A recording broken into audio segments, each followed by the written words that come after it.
we're watching the replay of the first game from match 1, which is one that went an hour long, and we just felt that the game was like so awesome we had to share it. So we're just gonna kind of narrate over the actual gameplay, just so we can show you guys what happened. So let's start this replay, and I think it'd be fun for us, Pasta, just to watch what we did again. Yeah, definitely. Because this game was just sucks that Gremlins got into your computer and erased it. Yeah. So, I mean, because our hand is pretty awesome, and we did have, like, because the game went on for so long, we did get a chance to play all of our awesome cards. As you guys will hopefully see, we can keep going. So at least this way, it'll be a little bit more entertaining because you don't have to wait the full hour in order to see all the action like we had to. So this game, if I recall correctly, we was really close at a lot of points. All right, so there's the golden urn. He thinks he's gonna play, but we know better. Yeah, so one thing that with this guy's deck is he had like all those tumble magnets, which was that was the frustrating part about playing him, which dragged out the game a lot longer than maybe it should have gone. All right, but see, at least our deck actually did end up being pretty effective Metalcraft.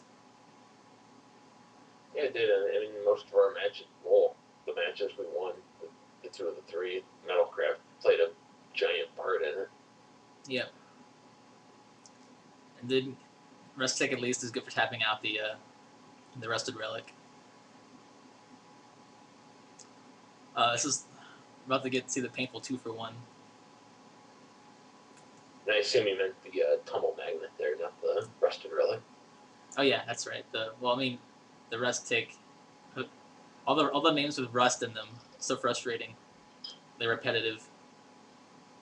But it calls back to a pick we were making during the draft, though, when, at least for me, I was kind of teetering either Rust Tick or Tumble Magnet.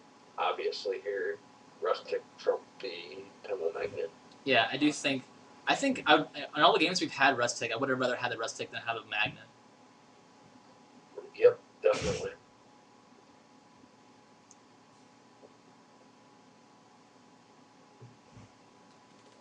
So yeah, we're at this point we're kind of debating whether or not we can play the Elspeth. So we do have to, we would lose Metalcraft if we had, used the Horizon Spellbomb. So that was just something we were considering earlier.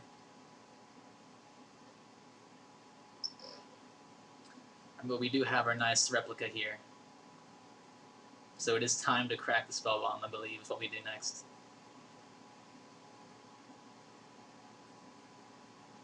You can see that the game is getting pretty aggressive here.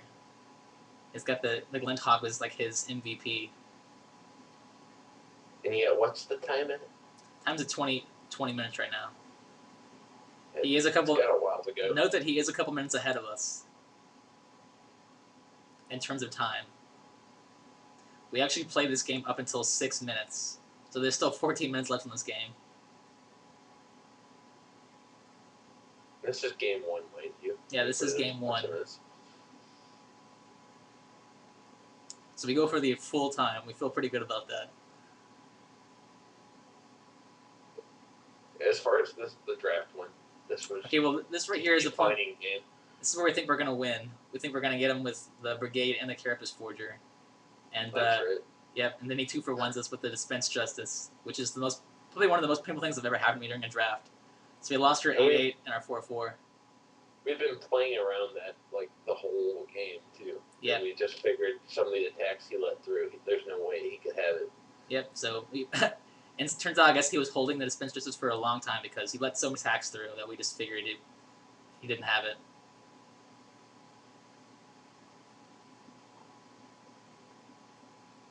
Alright, so we're still trying to hold the Elspeth because we don't want to give it away.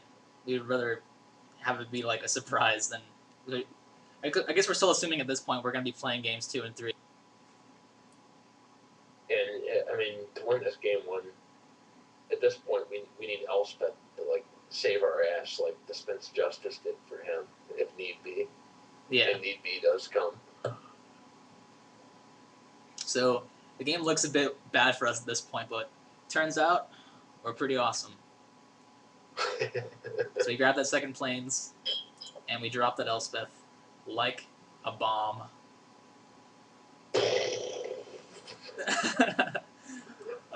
And thank you, Elspeth. We first, obviously we gain life off of it because we don't want him to attack over it with the snap cell glider. Looking back at this, him dispersing at Elspeth actually helped us quite a bit. Yeah, it did. And he didn't know we had 2 planes in hand as well. We're dead.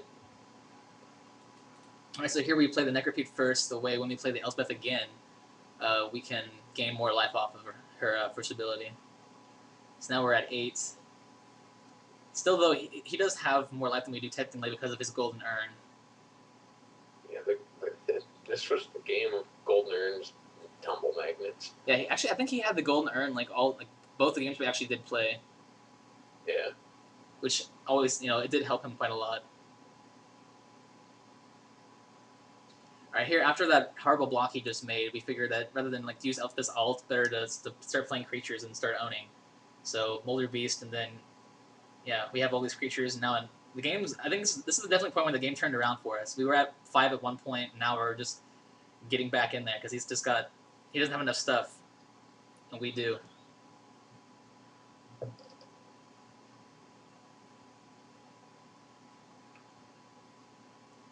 Looking back at it, on it, how it is now, we got lucky, but it looks like to his side, we just completely owned him. I think we made all the right plays this game. Yeah, we did. This game was close, but our deck pulled through for us, and we got to play. The deck, I think, in this situation actually worked exactly the way we meant it to. So we just had a chance to play all of our cards, and just the entire thing came together.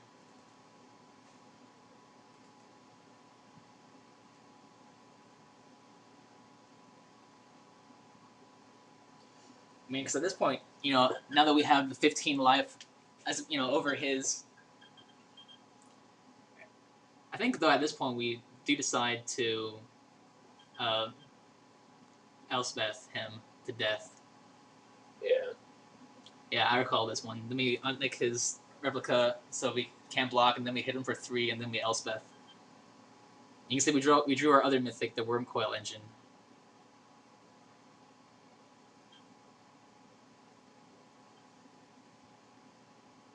And there you go. See, if only Molder Beast had survived, we could have, if we had what's it called, made it indestructible, it would have been the biggest beast ever. All right, and there's our Worm Coil Engine. Right now, I don't know what he's thinking, but he's probably pretty afraid. Yeah, this is where it just gets out of control. Yeah. But he holds on to the end as we eat him alive. Yep. He's at 1, and then we play our artifacts here with Metalcraft. I mean, we were down to what? 4 life or 2 life? We were at 5, at our lowest. Okay. And now we're at 27 to his 1, which is why Elspeth is the best Planeswalker in draft, without a doubt.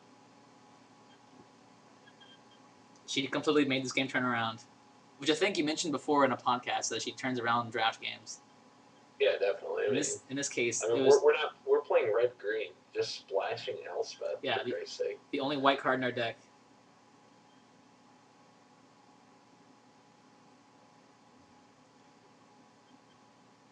Alright, now he's back at 1.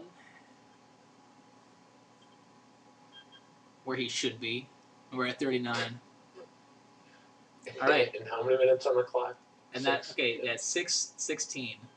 So just to give you guys an idea of, man, I don't think it's worth recording the other 2 games. Just because it was more of those games were just playing the clock. At this point, I mean, I have been realizing that it's gonna be mostly a clock match at this point. I have been playing a bit faster, so you noticed that before at one point we had a 4-minute gap. I managed to close it up to, about 20 seconds difference. What ends up happening is by the end of the second game, we're at 1 minute 20 seconds and he's at 56 seconds. So he does win the second game, is because we're just trying to play fast. In the third game, he's just done for. Pretty much both sides are just F6ing. I don't know why he was F6ing, because there's no way he could out-race us. But so yeah, the third game nothing really happens. We played 2 lands and then the game ends because as a timeout on his side. Worth mentioning for that third game, I mean, we drew the best hand we could to clock him out. We had Arc Trail, Gal Blast, and the lands to do the stuff with that. There was no way he could win it. Yeah. So third game, even I think our hand was good enough for the third game that even if we had like the full 30 minutes, we still could have won.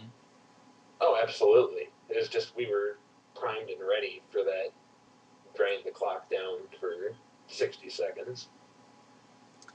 All right, so that is game 1 of match 1, which we ended up winning. So hope you guys enjoy the rest of the draft.